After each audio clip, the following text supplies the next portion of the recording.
जिस प्रकार से गए बार आया था, मैंने देखा कि कोरेक्स का तो यहाँ पर व्यापार चल ही रहा है। इसके अलावा ऐसे कई मामले हैं कि जिसका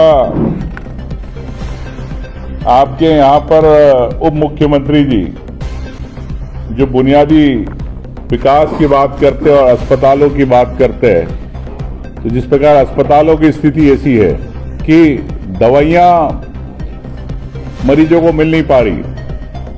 प्रदेश के उप मुख्यमंत्री है और अपने ही गढ़ा जिले के अंदर मरीजों को दवाई नहीं दे पा रहे, फ्री दवाई, जो कुछ प्रमाण भी आए, कुछ लोगों ने मुझसे शिकायत भी करी कि हमें मुफ्त की दवाएं नहीं मिलती। तो उप मुख्यमंत्री जी से कहना चाहूंगा कि आप अपना गढ़ा जिला तो संभाल लो, अगर प्रदेश नहीं संभल रहा। दूसरा, जो आपके स्वास्थ्य विभाग में घोटाले चल रहे, जांचों के नाम पर पूरे प्रदेश के अंदर कई 200-300 करोड़ रुपए जांच सैंपल ब्लड टेस्ट के नाम से जिन कंपनियों को काम दिया जा रहा, क्या वो कंपनियां सही जांच कर रही है कि फर्जी नाम से, उनके नाम से पैसे सैंपल के निकाले जा रहे हैं? इस पे उप मुख्यमंत्री राजेंद्र शुक्ल जी बताए।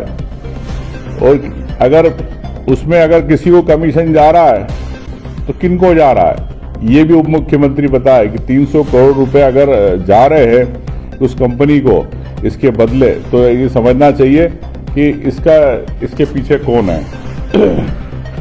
साथ ही उद्घाटन कई हो रहे हैं सीतापुर हनुमान सिंचाई परियोजना की एक महत्वपूर्ण घोषणा थी उप मुख्यमंत्री जी की। 4,167 करोड़ का बजट स्वीकृत किया गया, लेकिन इसमें जो है मऊगंज, सीधी, सिंगरौली किसानों की हालत सुधारना, इस परियोजना में 653 थे सुविधा मिलेगी, लेकिन ये स्थिति आज क्या है ये उप मुख्यमंत्री बताए।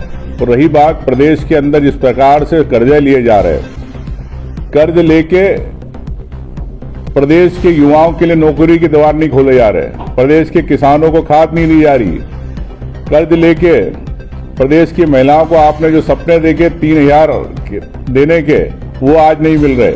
आपके यहाँ धान की जो खरीदी की इन्होंने बात करी थी 3100 रुपए में, वो धान आज भी इन्होंने नहीं खरीद रहे, ना खरीदेंगे।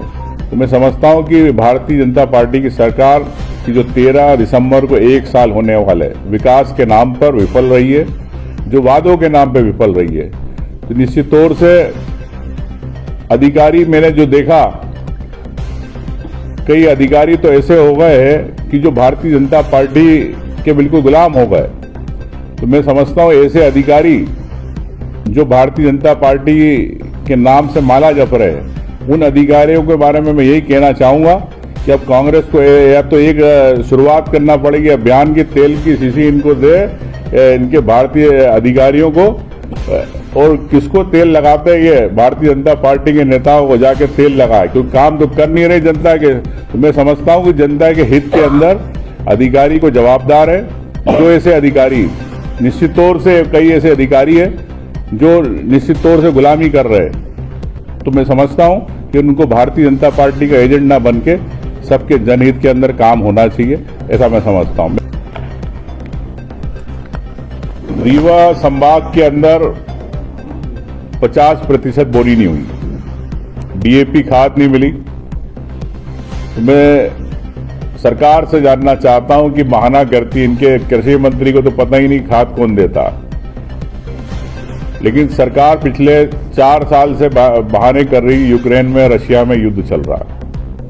लेकिन मैं सरकार से जानना चाहता हूं कि भारत सरकार ने और मध्य प्रदेश ने कई बार देश के अंदर इंपोर्ट हुआ, आपने चाइना से भी इंपोर्ट किया, अमेरिका से भी इंपोर्ट किया, मोरक्को से भी इंपोर्ट किया, अन्य ऐसे कई देश है जहां से आपने खाद इंपोर्ट करी। तो क्या है, क्या सरकार के पास पैसा नहीं था किसानों के लिए?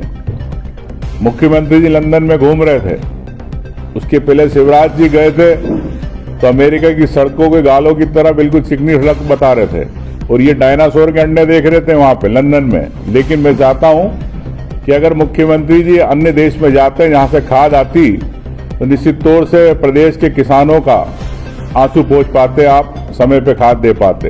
तो झूठी बात करने वाली भारतीय जनता पार्टी की सरकार निश्चित तौर से कभी किसानों के हित में बात नहीं करना चाहती। यही कारण है कि आज आपके यहाँ 50 से 60% अगर बोनी नहीं हुई है, तो इसके बारे में भी हम 16 तारीख को जो जनहितैषी मुद्दे हैं उसको लेके घेराव करेंगे। खाद भी उसमें एक महत्वपूर्ण मुद्दा रहेगा। मैं कहना चाहता हूँ